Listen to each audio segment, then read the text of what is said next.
de multiples formes, a-t-il simplement déclaré à l'AFP. Et voici, sur ce sujet, un éclairage. La Grande-Bretagne, elle aussi, est en train de réformer ses retraites.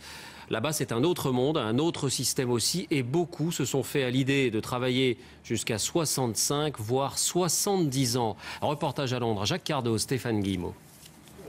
Elle a 73 ans et ne voit pas l'intérêt de s'arrêter de travailler. Margaret Huntley est loin d'être une exception en Grande-Bretagne. Elle aurait pu partir à la retraite à 65 ans car elle a cotisé plus de 30 ans.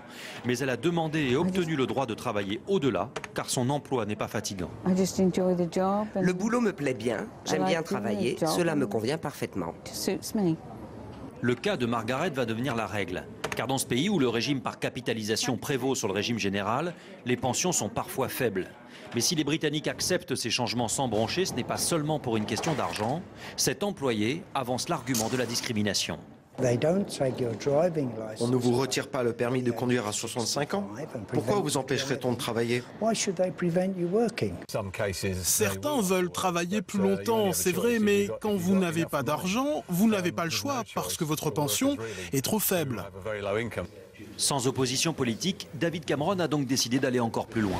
Les Britanniques auront le choix, ils pourront prendre leur retraite à 65 ans ou bien travailler jusqu'à la fin de leur jour, exception faite des policiers et contrôleurs aériens qui devront prendre leur retraite à 65 ans. Quant à la réaction de la rue, elle a de quoi faire rêver une partie de la classe politique française. L'opinion est ici largement compréhensive. Je pense que ce dont nous avons besoin, c'est d'une société sans départ à la retraite du tout, quitte à ne travailler que quelques heures en fin de vie. S'il y a des volontaires pour aller jusqu'à 70 ans, pourquoi pas? Mais je ne crois pas qu'il faudrait l'imposer aux gens.